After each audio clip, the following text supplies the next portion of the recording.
greetings to all my co-speakers in today's convention and to all of you attending this convention at a very crucial juncture of our country. We are calling it a convention against fascism, and we must understand that when we talk of fascism, it is no longer just an idea. It is no longer just a threat. This is the ruling reality of today's India. The fascists have acquired power in India, and they are using that power to destroy India. So in this convention, I will try to talk about the features of fascism developing in India and how to resist, how we can fight fascism and give it a fitting rebuff in today's India.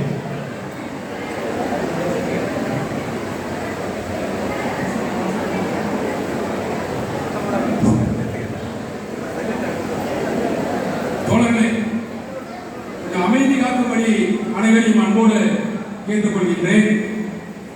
தோழர் திபங்கர் உரையினுடைய தமிழாக்கம் ஒரு கடுமையான சூழலிலே இந்த பாசிச எதிர்ப்பு கருத்தரங்கத்தை நாம் நடத்தி கொண்டிருக்கிறோம். இந்தியாவிலே பாசிச சக்திகள் இன்றைக்கு அதிகாரத்துக்கு வந்திருக்கிறார்கள். அவர்கள் அதிகாரத்துக்கு வந்திருப்பது என்பது இந்தியாவை சூறையாடுவதற்காக உருக்குலைப்பதற்காக அவர்கள் அதிகாரத்துக்கு வந்திருக்கிறார்கள். பாசிசர்களுடைய பல்வேறு தன்மைகள் பற்றி இங்கே நாம் விவாதிக்க வேண்டியிருக்கிறது. பாசிசத்தை எப்படி எதிர்கொள்வது, எப்படி பாசிசத்தை எதிர்கொண்டு வெற்றி அடைவது என்பதுதான் நம்முடைய இன்றைய சிந்தனையாக இருக்கிறது. Just as we communists have a long history, the Communist Manifesto was published in 1848, and the first successful revolution happened in 1917 in Russia. Fascism too has a long history. Against the backdrop of the First World War, 1914 to 1919, two big things happened. One was the victory of the Russian Revolution under the leadership of Lenin in November 1917. And around the same time, the ideas of fascism, the organizations of fascism, the ideology of fascism, that also started developing. And precisely 100 years ago, in October 1922, Italy witnessed fascist Mussolini come to power. That was the first instance of fascist power in the world. So we are in the centenary year of fascism in power. From Italy of Mussolini to India under Narendra Modi, 100 years have passed. And when we talk about fascism in India today, we should remember that even though the Modi government came to power only in 2014, it is being run by a fascist organization called RSS, which was formed in 1925. So the offspring of this first fascist kind of rise in the world, when fascism arose in Germany, when fascism grew in Spain, when fascism grew in Italy, the fascist ideas also took shape in India.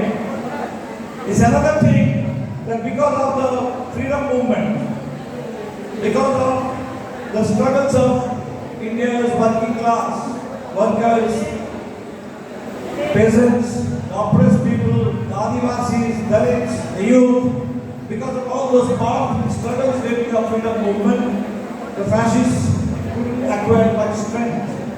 but they have been there since 1925, and today we see them in power.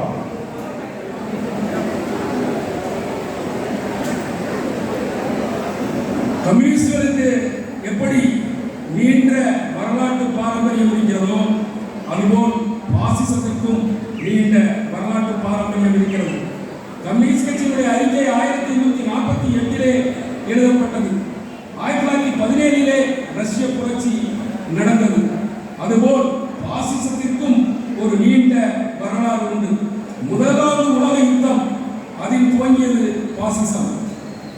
1917 தோழர் Lenin தலைமையிலே ரஷ்யாவிலே புரட்சி நடந்த அதே காலகட்டத்திலே பாசிசமும் உதித்தெழுந்த வரலாறை நாம் பார்க்க முடியும். பாசிசம் என்பது ஒரு கருத்தாக, ஒரு சிந்தனை போக்காக வளர்ந்து வந்திருக்கிறது. 100 ஆண்டு காலத்தை அது கடந்து வந்திருக்கிறது. முசோலினி ஆட்சிக்கு வந்து கிட்டத்தட்ட 100 ஆண்டு காலம் கடந்து விட்டது. 100 ஆண்டு காலத்தில் பாசிசத்துடைய பயணத்தை நாம் சந்திக்க இருக்கிறோம். முசோலினி அதிகாரத்தை கைப்பற்றியதிலிருந்து 100 ஆண்டுகள் கழித்து மோடி அதிகாரத்தை கைப்பற்றியது வரை பாசிசத்தின் வளர்ச்சியை நாம் பார்க்க முடிகிறது. பாசிசத்தின் பரிமாணத்தை நாம் பார்க்க முடிகிறது. இந்தியாவிலே 2014 மோடி ஆட்சிக்கு வந்தார். மோடி ஆட்சிக்கு வந்ததற்கு பின்னாடி ஆர்எஸ்எஸ் பிஜேபியை சங் பரிவாரை வழிநடத்தக்கூடிய ஒரு அமைப்பாக இருக்கக்கூடிய ஆர்எஸ்எஸ் 1925 காலகட்டத்திலே துவக்கப்பட்ட அந்த அமைப்பு ஜெர்மனியிலே, ஸ்பெயினிலே, இத்தாலியிலே பாசிச சக்திகள் எப்படி உருப்பெற்றனவோ அதுபோல் இந்தியாவிலே 1925 ஆர்எஸ்எஸ் உருப்பெற்று வளர ஆரம்பித்தது.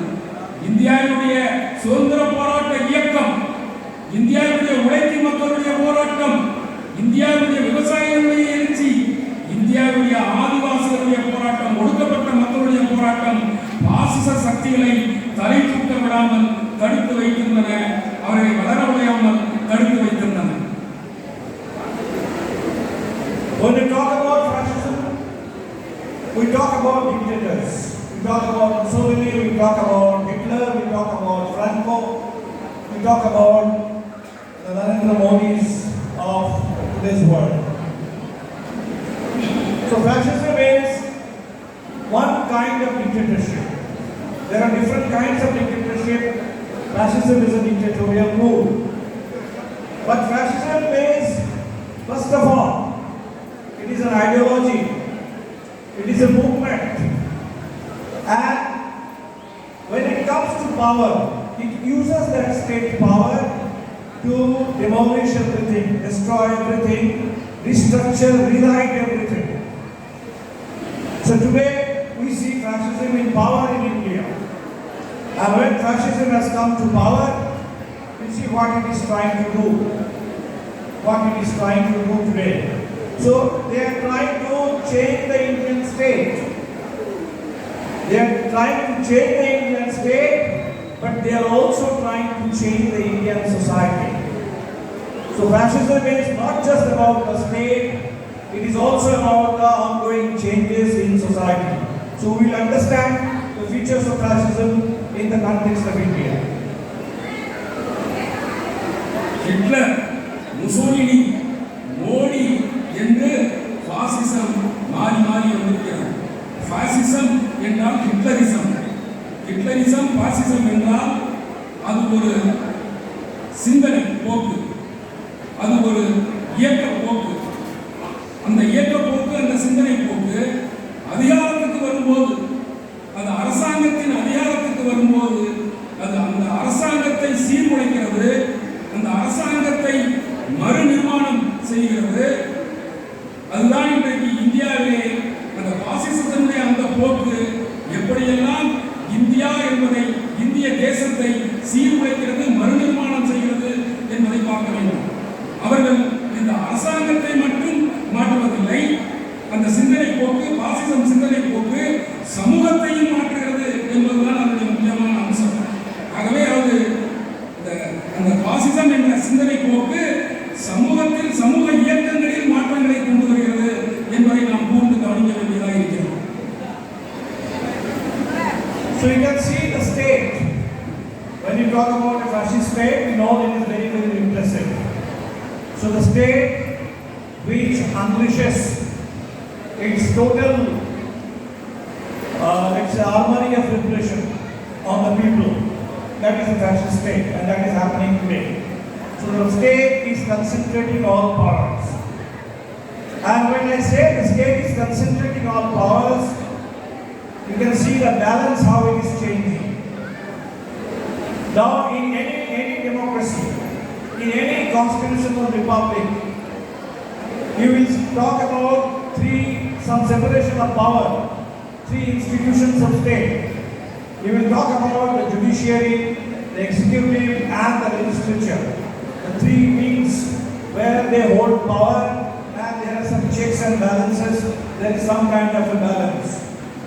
But in a fascist state, that balance is overturned. And today it is the executive which is controlling the judiciary, which is controlling the legislature. I'll just give you two examples. The other day, we saw the Supreme Court come out against Tista Setalwad. Tista Setalwad has been demanding justice for the victims of Gujarat genocide for the last 20 years. She has been demanding this justice for Gujarat, and there was a petition before the Supreme Court.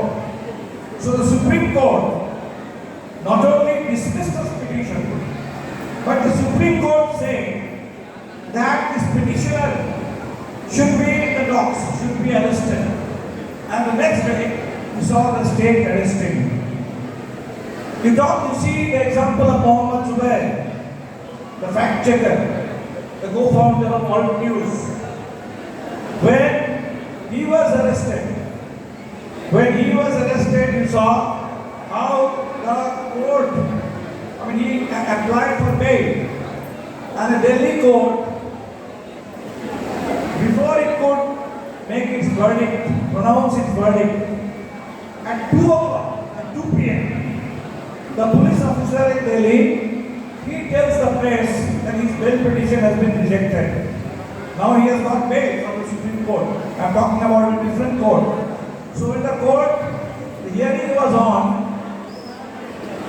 The police tells us at 2 p.m. that the petition has been rejected, and the verdict is actually issued only at 7 p.m. So which means the police is dictating, the state is dictating, the executive is dictating what the judiciary is going to tell us. Similarly, the other day we had a list of words that you cannot use in parliament. Unparliamentary words. What are the unparliamentary words? You cannot talk about fascism. You cannot talk about corruption. You cannot talk about hypocrisy. You cannot talk about anything.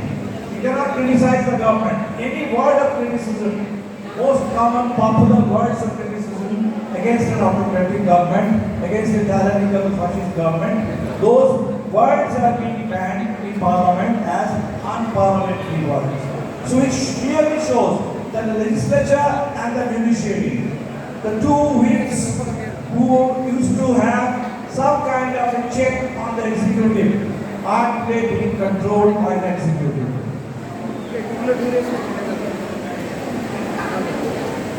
பாசிச அரசு, அதை பற்றி தெரிந்து கொள்ள வேண்டும். பாசிச அரசு என்பது ஜனநாயகத்துக்கு விரோதமானது. எந்த ஒரு ஜனநாயக கட்டமைப்பிலும் 3 அம்சங்கள் இருக்கும். நீதித்துறை, சட்டமன்றம், அதை அமல்படுத்தக்கூடிய அதிகார வர்க்கம் என்று இந்த 3 அம்சங்கள் ஒரு ஜனநாயக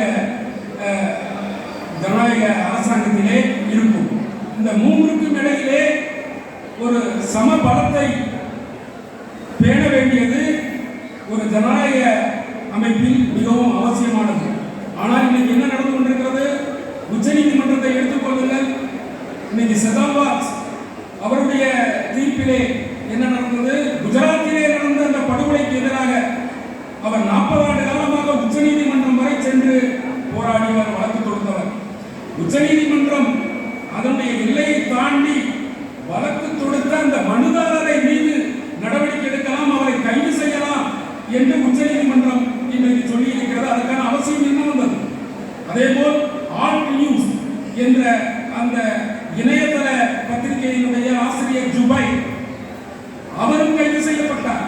அவர் உண்மையை கண்டறியக்கூடிய அந்த பத்திரிகையை நடத்தினார் என்ற காரணத்தினாலே அவர் கைது செய்யப்பட்டார். டெல்லி உயர் நீதிமன்றத்திலே அவருடைய பிணை வழக்கு வந்தபோது நீதிமன்றம் பிணை வழக்கிலே தீர்ப்பை சொல்வதற்கு முன்னாடியே 2 மணி அளவிலே காவல்துறை அதிகாரிகள் அவருடைய பிணை மனு தள்ளுபடி செய்யப்பட்டது என்று அறிவிக்கிறார். நீதிமன்றம் நீதி பரிபாலன முறையிலே நீதிமன்றம் தன்னுடைய தீர்ப்பை 7 மணிக்கு சொன்னது. ஆனால் 2 மணிக்கே போலீஸ் அதிகாரிகள் அவருடைய பிணை மனு தள்ளுபடி செய்யப்பட்டது என்று சொல்கிறார்கள் என்றால் என்ன அர்த்தம்? இப்போது அவருக்கு பிணை கிடைத்துவிட்டது என்பது வேறு விஷயம். இன்றைக்கு ஜுபைர் பிணையில் வெளிவந்து விட்டார் என்பது வேறு விஷயம். ஆனால் டெல்லி நீதிமன்றத்திலே இந்த கூட்டு நடைபெற்றது. ஆகவே இன்றைக்கு நீதித்துறைக்கு அரசாங்கம் கட்டளையிடுகிற நிலையை நாம் பார்க்கிறோம். இதுதான் இந்த 3 அமைப்புகளுடைய ஒரு சமமின்மை நிலவுவதை நம்மால் பார்க்க முடிகிறது. அடுத்து இவர்கள் என்ன சொல்கிறார்கள்? நாடாளுமன்றத்தில் பயன்படுத்தக்கூடாத வார்த்தைகள் என்று ஒரு பட்டியலை இன்றைக்கு வெளியிட்டிருக்கிறார்கள். அதனுடைய நோக்கம் என்ன? நாடாளுமன்றத்திலே இன்றைக்கு பாசிசத்தை பற்றி பேசக்கூடாது, ஜனநாயகத்துக்கு ஆதரவாக பேசக்கூடாது, இந்த அரசாங்கத்தை விமர்சனம் செய்யக்கூடாது.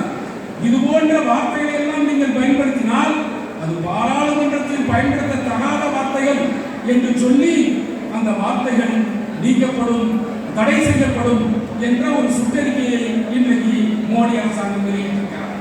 ஆகவே இன்றைக்கு இதுபோல அதிகார வர்க்கத்தை, நாடாளுமன்றத்தை கண்காணிக்கக்கூடிய அமைப்பாக இருக்கக்கூடிய நீதித்துறை இன்றைக்கு அப்படி செயல்படவில்லை. அதற்கு பதிலாக நீதித்துறைக்கு கட்டளையிடுகிற அமைப்பாக இன்றைக்கு அரசாங்கம் மாறியிருக்கிறது. There is also a fourth step. When you talk about a democracy, we talk about the executive, we talk about the legislature, we talk about the judiciary. But apart from these three, we also talk about a fourth pillar, fourth step, which is the media. And what has happened to the media today? When we talk about the media, we expect the media to speak truth through power. We expect the media to report about the pains of the people, about the problems of the people, about the crisis that people are facing in their lives. But in India, you find the dominant media today, be it the television channels, be it the print media, the dominant mainstream media, it no longer talks about the people. It no longer talks about the problems and pains of the people. It no longer talks about the economic crisis the country is facing. It talks about other things. So the media, when it stops playing its own job, we say that media has become stenographer media. Stenographer media, which is basically whatever the government tells. The media carries the government's own announcements to the people. Rather than talking about the people to the government, it conveys the government's own press releases, own circulars to the people. So we call it a stenographer media.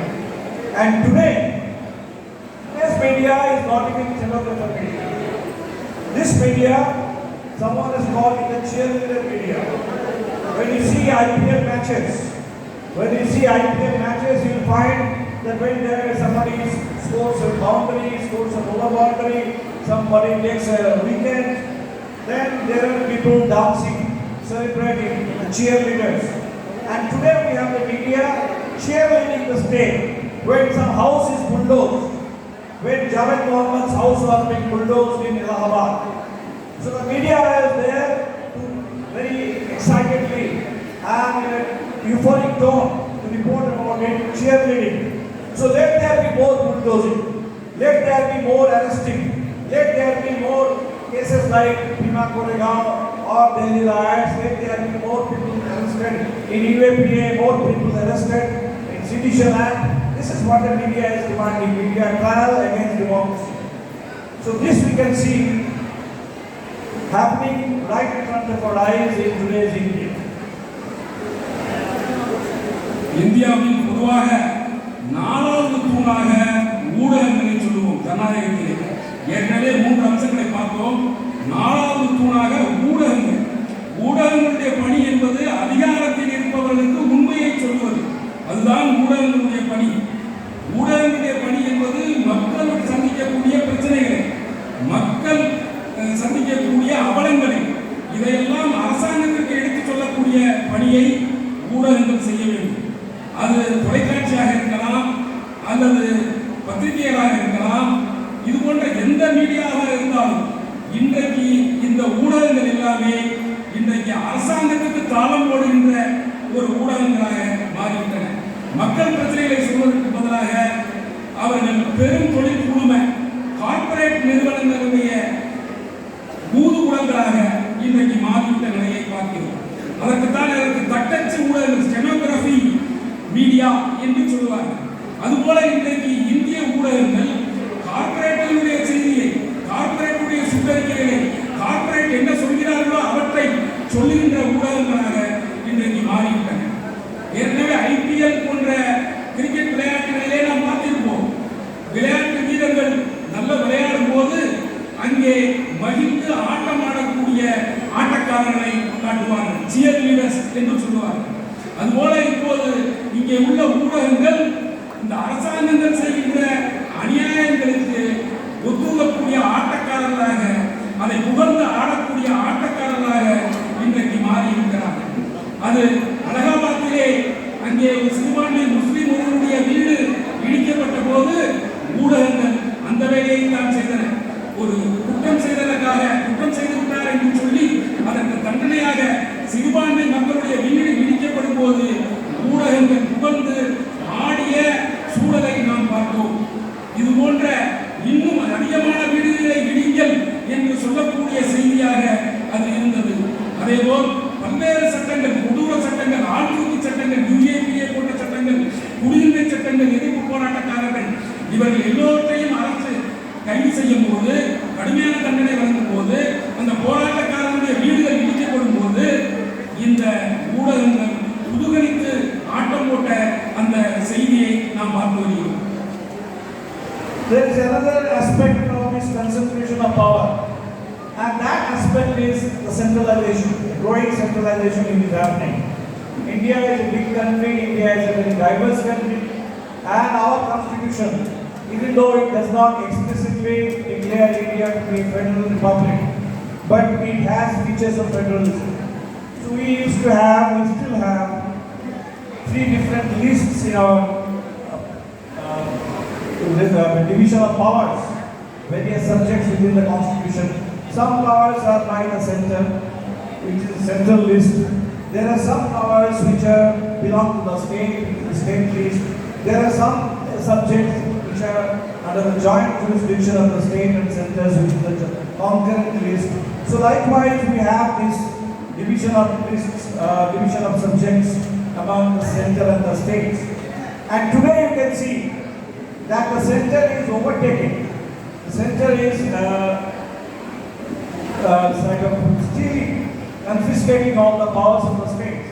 Just to give you one example, we had this prolonged agitation against the 3 farm laws, which eventually the Modi government had to repeal the 3 farm laws after more than a year of agitation. Now, if we have to go by the constitution, if we have to go by the spirit of federalism in the constitution, the Modi government simply, the parliament did not have the jurisdiction to pass this 3 laws, because that is a state subject.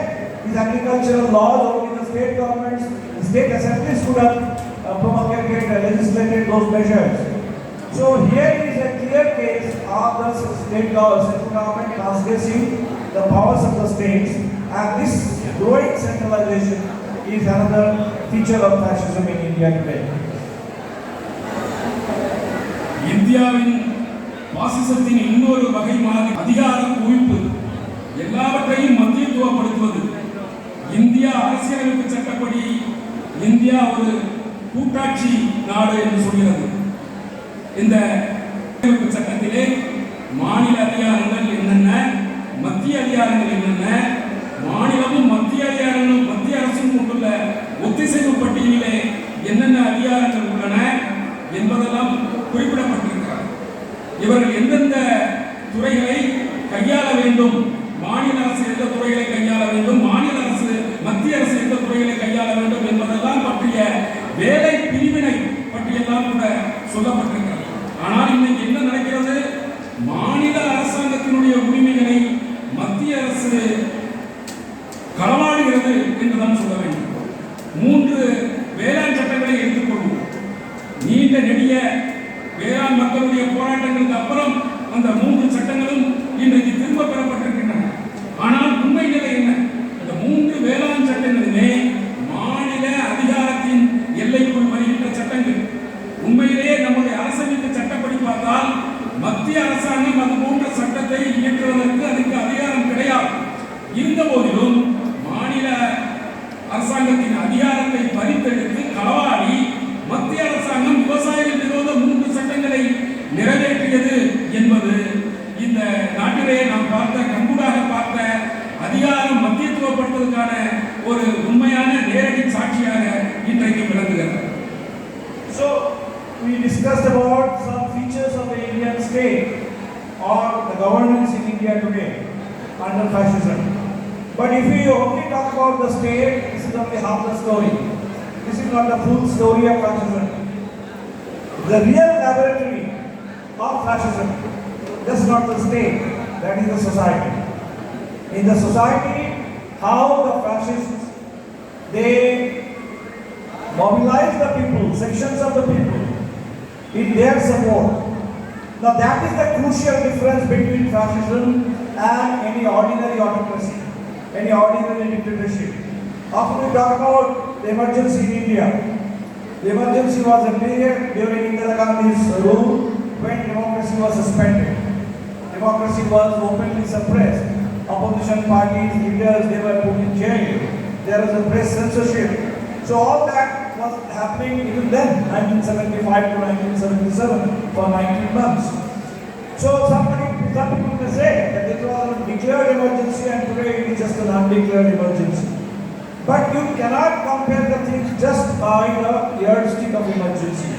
Because during emergency, we did not have this kind of social mobilization. So today, when you talk about the fascists, you just don't talk about the state.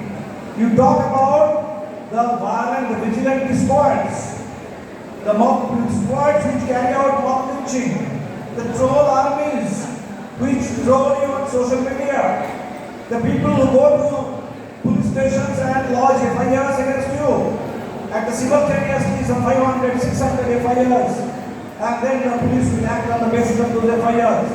So this social wing of fascism, the social mobilization of fascism, and this mobilization is being done in the name of nationalism.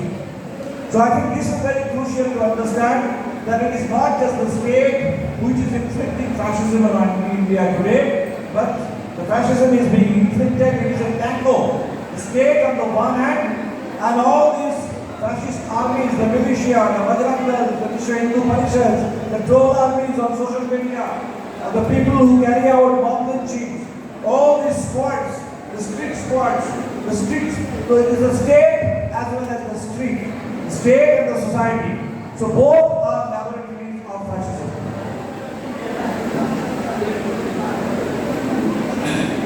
இந்திய வகை மாதிரி பாசிசத்தினுடைய அம்சங்களை நாம் தெரிந்து கொள்ள வேண்டியது அவசியமானது. இது அரசாங்கம் மற்றும் பாசிச கொள்கைகளை கடைபிடிக்கவில்லை, சமூகத்தில் பாசிச கொள்கைக்கான ஆதரவை பெருக்குகிற ஒரு செயலை செய்து வருகிறது. இது சாதாரண சர்வாதிகாரம் போன்ற ஒன்றல்ல.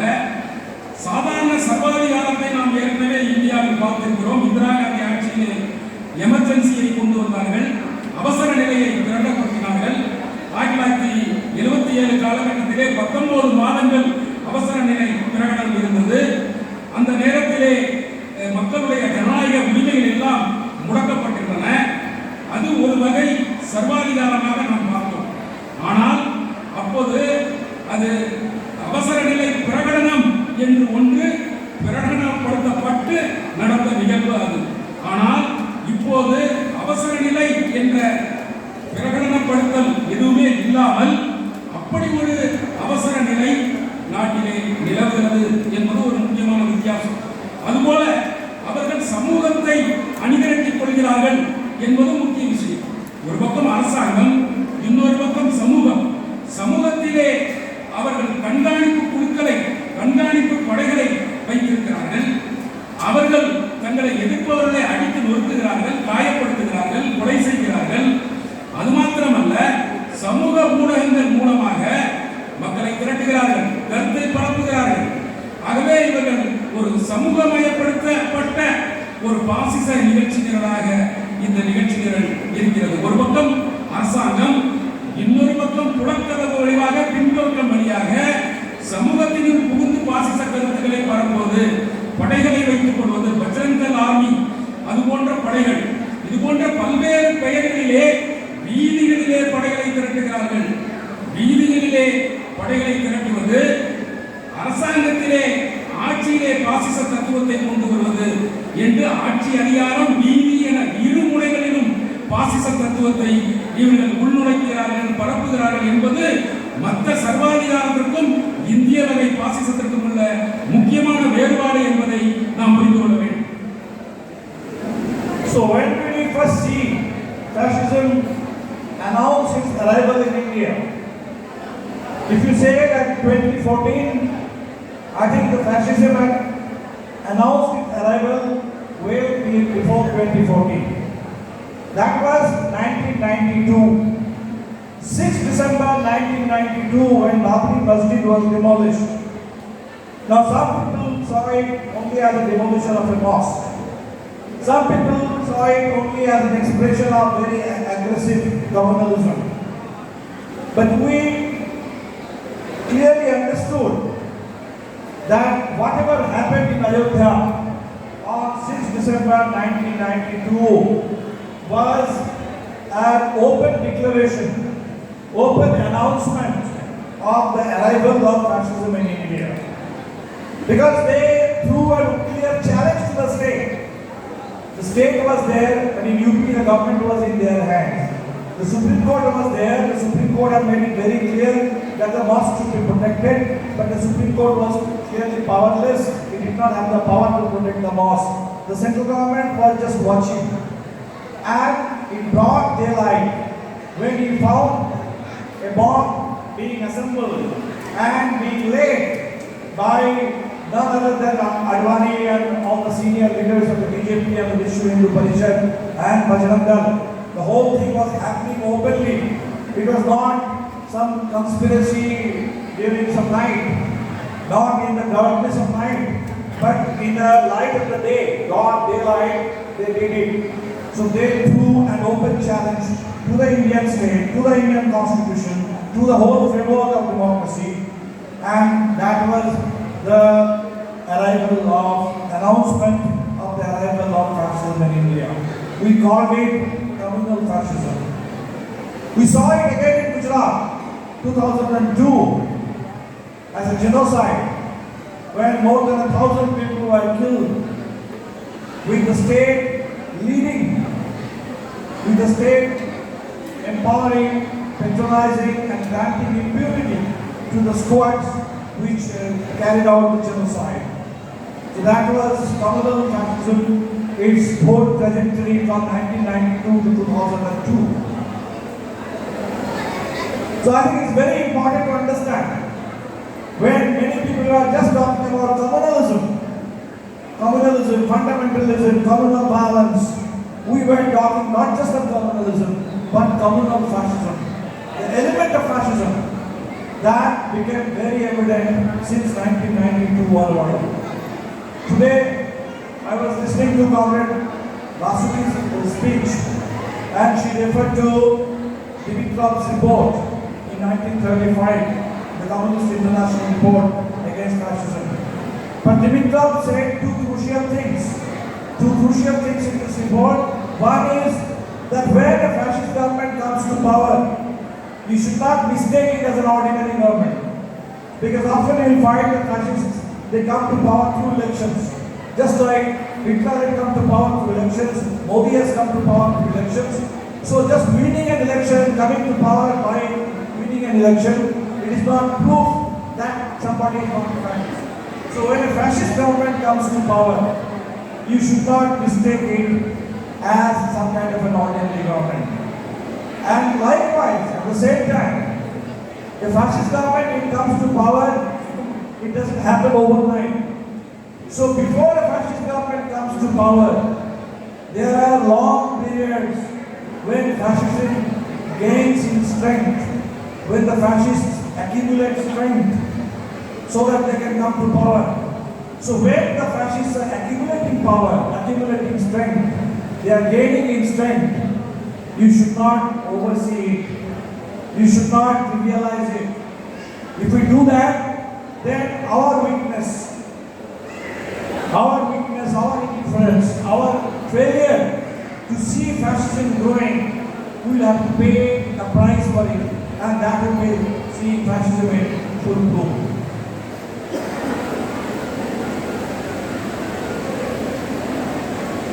ரெண்டாயிரத்தி 14 பாசிசத்தினுடைய வருகை என்று சொல்லப்படுகிறது. ஆனால் அதற்கு முன்னதாக 1992 டிசம்பர் 6 பாபர் மசூதி இடிக்கப்பட்டது. அன்றைக்கு பலரும் அதை இது ஒரு மதவாத நடவடிக்கை என்று சொன்னார்கள். ஆனால் சிபிஐ-எம்எல் கட்சி நாங்கள் அன்றைக்கே சொன்னோம், இது மதவாத பாசிசத்தினுடைய நடவடிக்கை என்று சொன்னோம். அந்த நிகழ்வு டிசம்பர் 6 நடந்த நிகழ்வு மதவாத பாசிசத்தினுடைய வருகையை அறிவிப்பதாக இருந்தது என்று நாங்கள் சொன்னோம். 1992 டிசம்பர் 6 அன்று உத்தரப்பிரதேசத்திலே ஒரு மாநில அரசாங்கம் இருந்தது, மத்தியிலே ஒரு அரசாங்கம் நடைபெற்றுக் கொண்டிருந்தது, உச்ச நீதிமன்றம் இருந்தது. ஆனால் இந்த எல்லா அமைப்புகளும் இருந்த பிறகும் அங்கே அந்த பாபர் மசூதி இடிக்கப்பட்டது. உச்ச நீதிமன்றத்துக்கு எவ்வித அதிகாரமும் இல்லை என்று அந்த சம்பவம் பிரகடனப்படுத்தியது. அங்கே நடந்த அந்த பெரிய கூட்டத்திலே முக்கிய இந்தியாவுடைய பாஜகவுடைய முக்கிய தலைவர்கள் இருந்தார்கள்.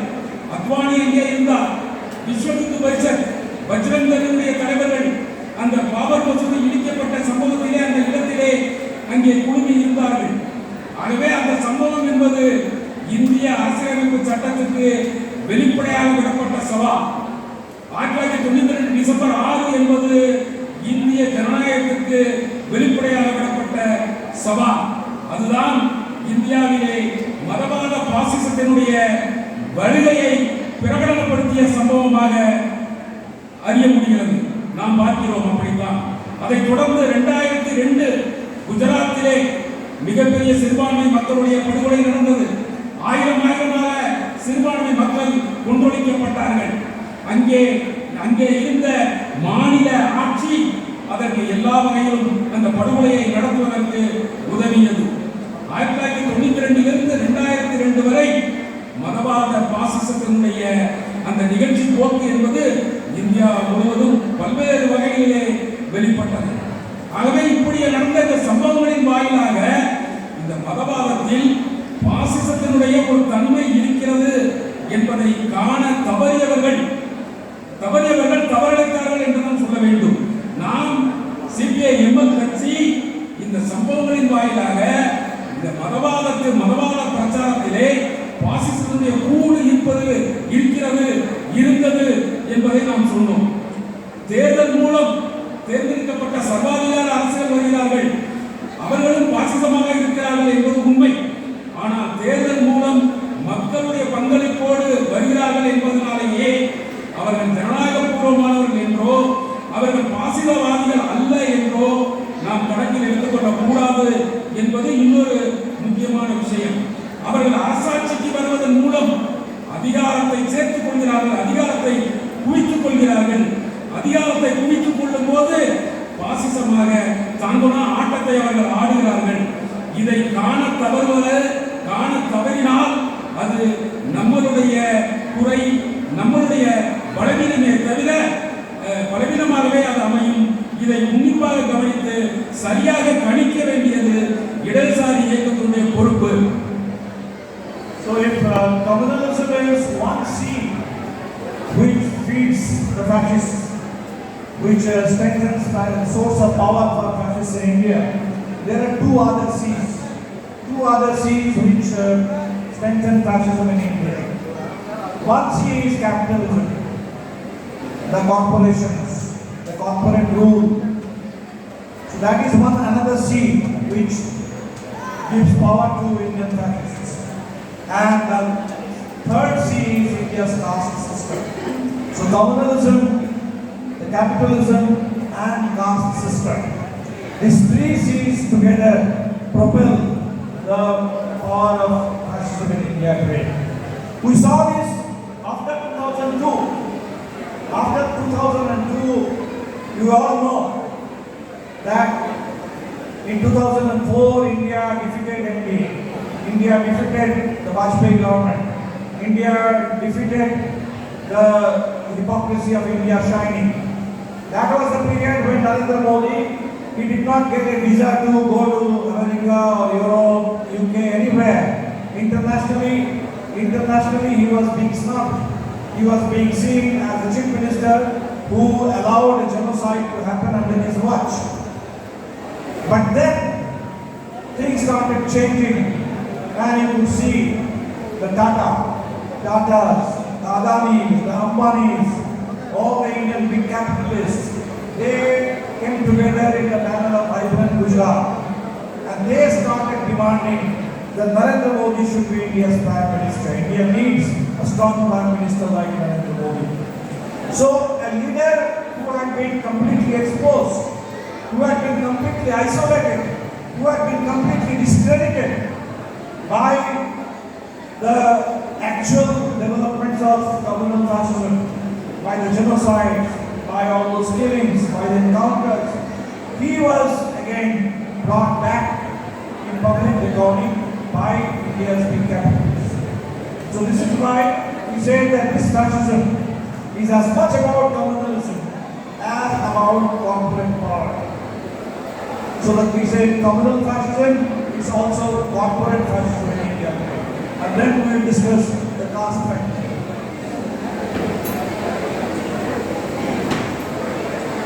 இந்திய வகை பாசிசம் என்பது ஜாதிய படிநிலை இதோடு சேர்ந்தே பார்க்கப்பட வேண்டியது. 2002 படுகொலைக்கு பிறகு மிகப்பெரிய அவப்பெயருக்கு உள்ளானது. 2004 வாஜ்பாய் அரசாங்கம் தோற்கடிக்கப்பட்டது.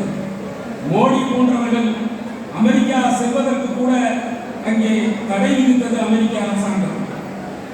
பாசிச பாரதிய ஜனதா கட்சி நெருக்கடிக்கு உள்ளானது.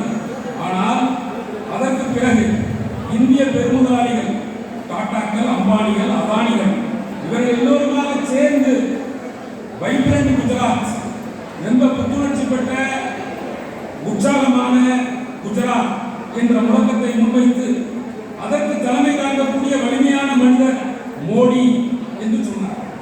இனப்படுகொலைக்கு பிறகு தனிமைப்படுத்தப்பட்ட மோடியை, இனப்படுகொலைக்கு பிறகு தனிமைப்படுத்தப்பட்ட பாஜக கட்சியை அவர்கள் திரும்பவும் அழைத்து வந்தார்கள்.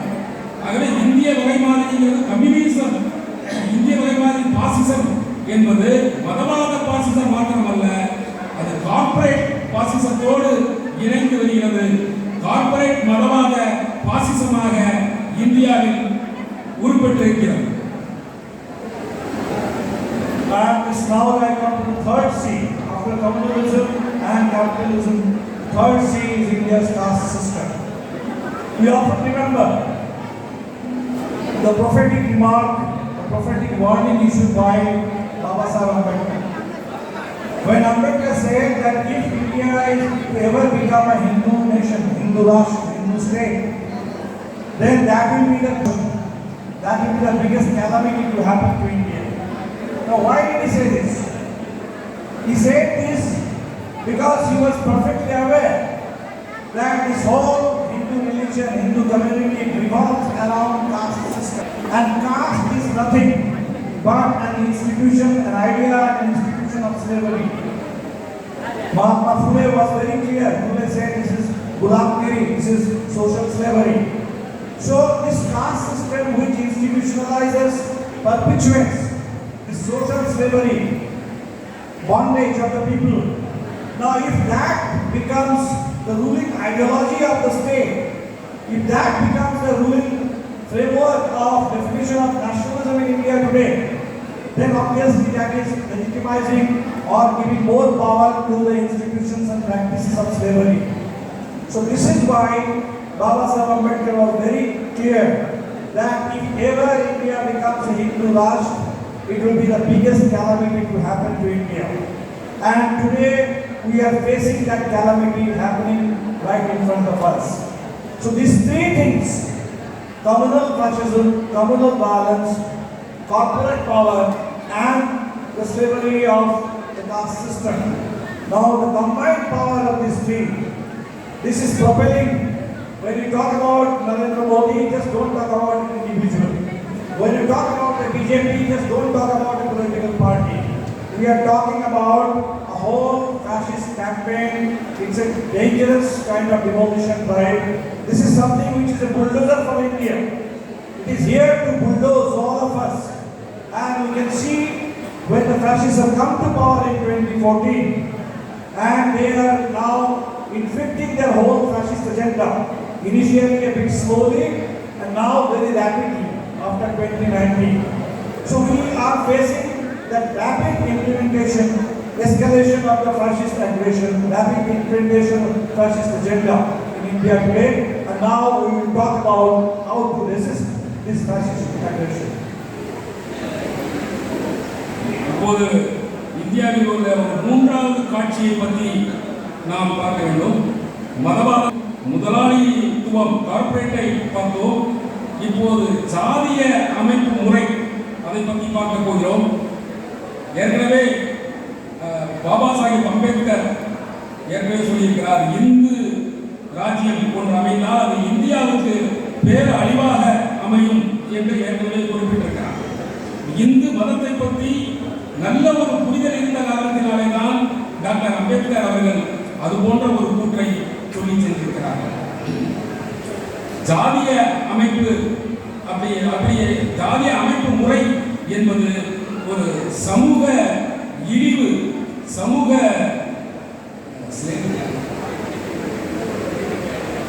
அடிமை முறை, ஒரு அடிமை முறையை கொண்டு வருகிற அடிமை முறையை ஒரு முறையாக கொண்டிருக்கிற ஒரு அமைப்பு முறையாகும் ஜாதிய முறை.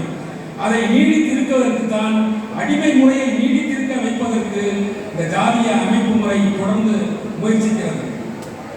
இதுவே ஜாதிய அமைப்பு முறையை பேணுவது என்பதே ஒரு அரசாங்கத்தினுடைய சித்தாந்தமாக அமையும் போது மிகவும் கேடான ஒரு விஷயமாக இருக்கும் என்பதால் தான் அன்றைய தினமே அம்பேத்கர் அதை பற்றி குறிப்பிட்டிருக்கிறார். ஆகவே ஒரு இந்து ராஷ்டிரா என்று ஒன்று அமையுமானால் அது அடிமை முறையை நீடித்திருக்க செய்யும். அது மிகப்பெரிய பேர் அழிவாக இந்திய தேசத்துக்கு அமையும். அதுதான் இன்றைக்கு நம் கண்முன்னே நடந்து கொண்டிருக்கிறது. இது இப்போதுள்ள இந்தியாவுள்ள பாசிசம் என்பது மதவாதம், கார்ப்பரேட் மயம், ஜாதிய முறை, இந்த மூன்றினுடைய ஒரு கலவையாக இருக்கிறது. இது மிகப்பெரிய நாட்டுக்கான அச்சுறுத்தல். இது மிகப்பெரிய புல்டோசர். இந்த புல்டோசர் நாட்டை, மக்களை சிதைத்து சின்னாபின்னமாக்கக்கூடிய வல்லமை வாய்ந்தது. 2014 இவர்கள் இந்த திட்டத்தை ஆரம்பித்தார்கள். முதலில் மெல்ல மெல்ல சின்ன சின்னதாக சில விஷயங்களை செய்து வந்தார்கள். 2019க்கு பிறகு அது மிகப்பெரிய வேகம் பிடித்து இன்றைக்கு நாட்டையே ஒழுங்கிக் கொண்டிருக்கக்கூடிய ஒரு விஷயமாக இன்றைக்கு மாறி இருக்கிறது. இனி அடுத்து இதை எப்படி எதிர்கொள்வது என்பதை நாம் பார்ப்போம்.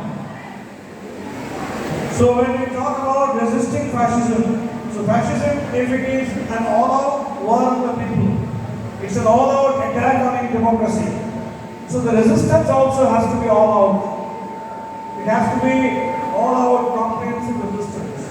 And the first component is ideological resistance.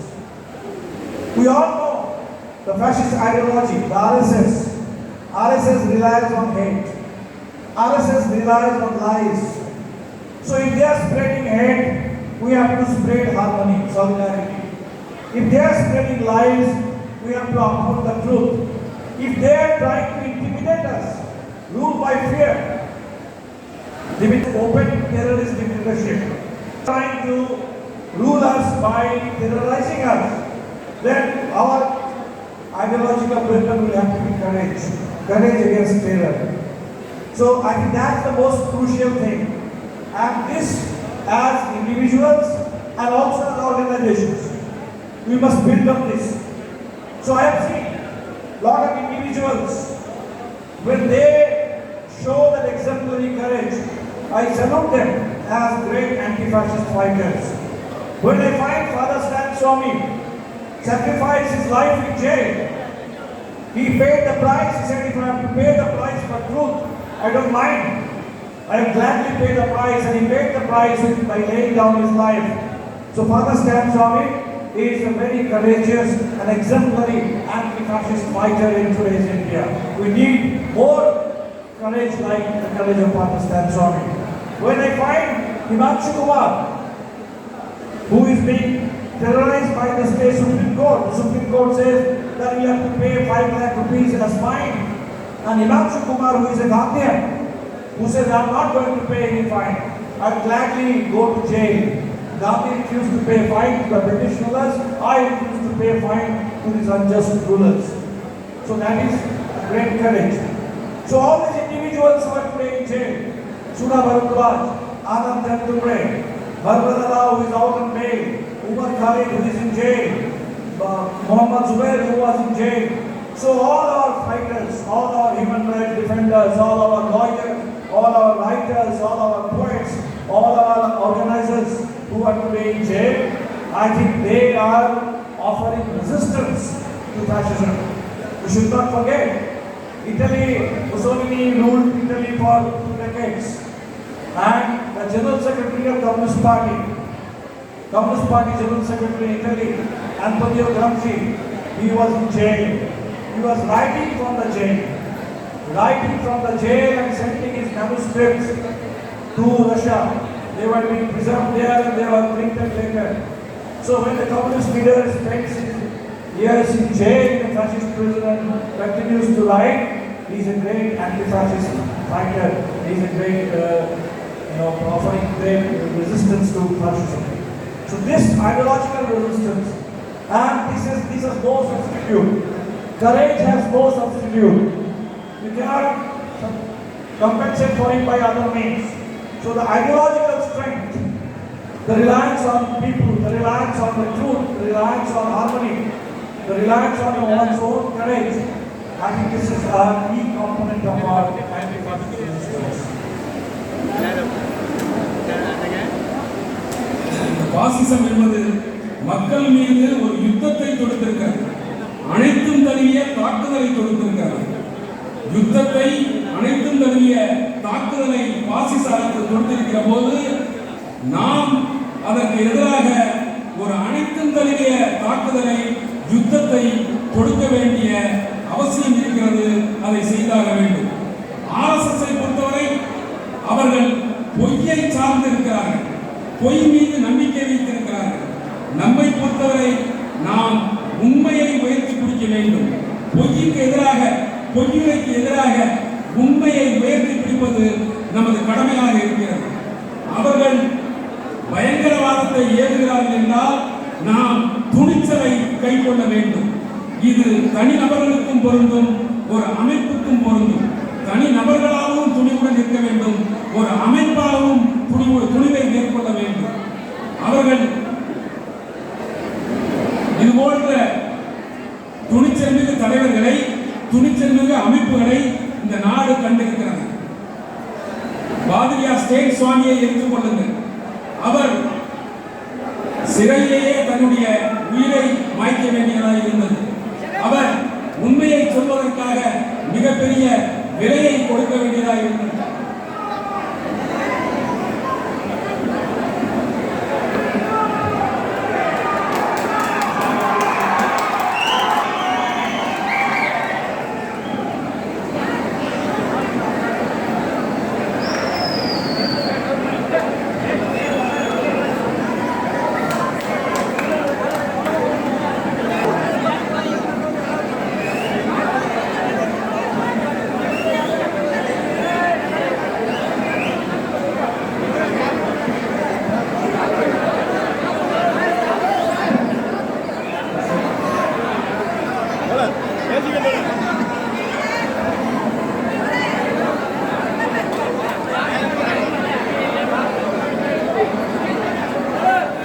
தோழர்கள் அனைவரும் தோழமை இயக்கங்களைச் சேர்ந்த அனைவரும் தயவு செய்து இருக்கையில் அமருமாறு கேட்டுக்கொள்கிறேன்.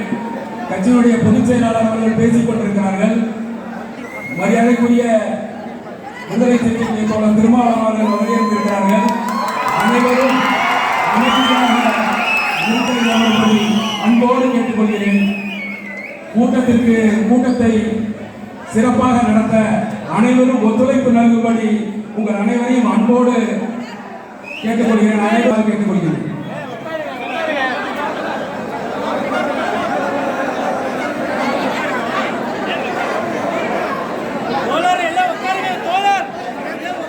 தயவு செய்து தோழர்கள் இருக்கையில் அமரவும். கூட்டத்தை சிறப்பாக நடத்த முழு ஒத்துழைப்பு நல்கும்படி அனைவரையும் அன்போடு கேட்டுக்கொள்கிறேன்.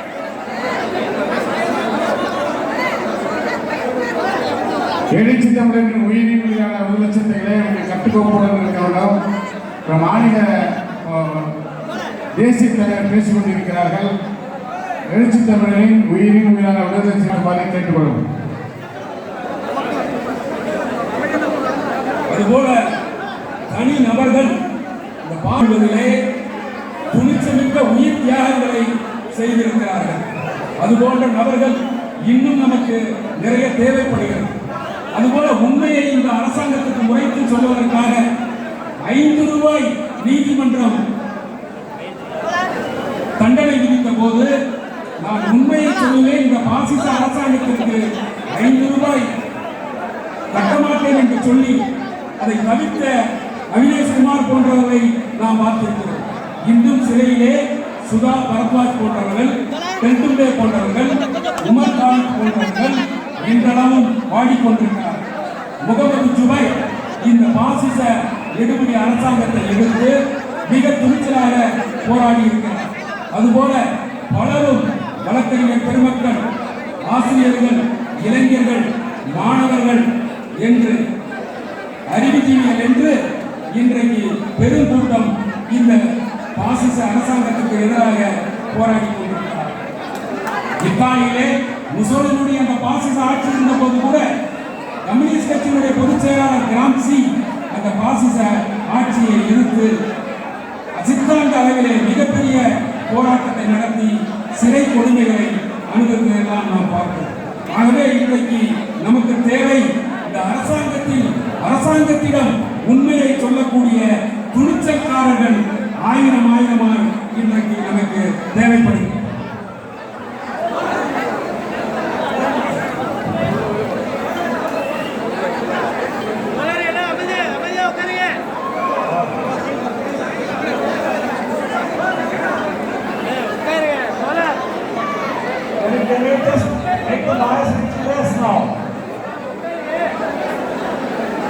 I'll just finish in 10 minutes.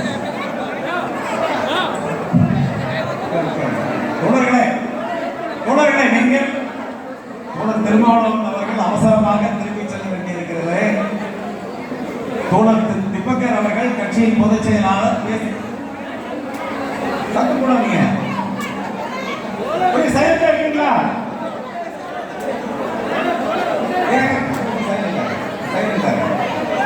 கூட்டத்தோடு முடிக்கணும்னு சொன்னால் பொதுச் செயலாளர் சில வரைக்கும் பேசி முடிக்க இருக்கிறார். அவர் முடிச்ச பிறகு தோழர் திரும்ப அவர்கள் பேச வேண்டியிருக்கிறது. அதற்கு பிறகு இரவே அவர் டெல்லி செல்ல வேண்டிய அவசியம் இருக்கிறது.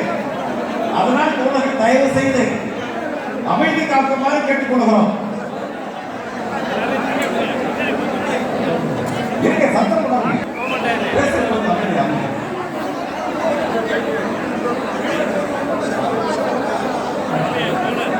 So the second important thing, I talked about the ideological resistance. Everybody, whether we are individuals, we are organizations, we are in a movement, we are inside jail, wherever we are, whoever we are, all of us we have to offer that ideological resistance to fascism. That is number one. Number two, we need to rely on the power of the people. Against the power of the fascists, the power of capital, the power of dictatorship, we need to invoke the power of the people. When the people come to the streets, when the people's power is invoked, when the people's power is awakened, you can see what we have just seen in Sri Lanka, what can happen. When the people are united and the people are out there on the streets, then Gotabaya has to flee. Then Gotabaya has to flee, and we have seen how the people of Sri Lanka, they took over the palace of the president, the palace of the prime minister, and the people were everywhere. So we need that people power in today's India. And we have seen a few glimpses. We have only seen a few glimpses of such power. When this government, it amended the Citizenship Act, we saw Shaheen Bagh. Shaheen Bagh was just an example, was just a glimpse of what kind of popular resistance we need in India today. And we have seen Muslim women, whole generations of Muslim women, from the 80-year-old to the 80-year-old, all 3-4 generations together, they developed Shaheen Baghs across India. We have seen the farmers' movement.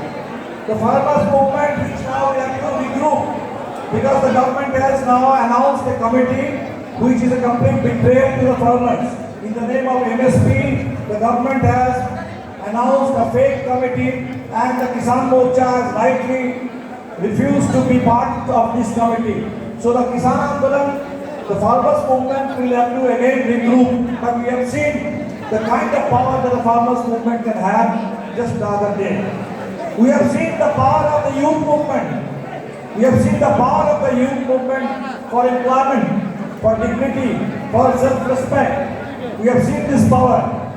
Just the other day when the government announced the Agnipath scheme, where the Indian Army, now there will be no more permanent jobs in Indian Army. Indian Army will also be completely contractualized. People will be working only for 4 years in Indian Army, and young people will have to retire at the age of 21, 22, when somebody looks for a permanent job, when somebody looks for a future ahead. So all these so-called ugly they will be handed over retirement certificates at the age of 21, 22. So this retirement scheme, in the name of recruitment, we can see the anger of the youth. This has to grow, and there has to be an outburst. So powerful movements of the people, and with powerful movements of the people, we need the broadest possible unity of opposition parties and opposition forces. The broadest possible unity, and that is a big challenge. That is a big challenge. I am glad that in today's convention here, so many of us have come together. Comrades from CPI, CPM, from VCK, comrades from Sp.Kumar, the Green Tamil Nadu, Cpi-Ml, all of us, we are together showing our political will to fight together, to work together, to march together against the fascist danger. So we need such broadest possible unity of opposition forces, fighting forces. Unfortunately, in the Rashtrapati presidential election, we saw some of the opposition parties, they did not vote for the opposition candidate. And now when the vice presidential election is coming, very unfortunately, Tamil Nadu, Trinamool Congress, which is ruling in West Bengal, now they have said that we are going to abstain. So opposition parties must come together, the entire range of opposition parties coming together, and the two oppositions, the opposition on the street, the agitations, the farmers movement, the working class movement, the bank employees, today only in Jantar Mantar, all bank employees organizations came together to stop privatization. So united movements of farmers, of workers, of employees, of the young youth in this country, of women in this country, of Dalits and Adivasis, against the 3 C's, against communalism, against the caste system, and against the corporate power. So powerful movement and the broadest possible unity of opposition parties and synchronization of the two. This is the need of the hour. I am very glad that today this convention in Tanjavur, it seems to be making a new beginning. against fascism.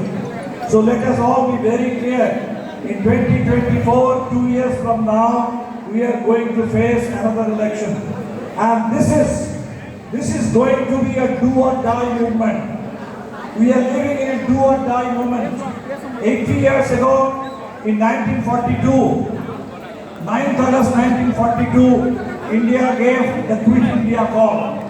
The Quit India call was a freedom movement that was issued in August 1942. Today, 80 years later, the time has come for all of us to come together and to tell the fascists, quit India. Fascism, quit India. RSS, quit India. Communal fascism, quit India. Corporate forces, quit India. Caste India. I think this is the moment that we have reached, and all of us marching together, will be fighting together, and victory shall be ours. Thank you very much for all your kind attention. Inqilab Zindabad.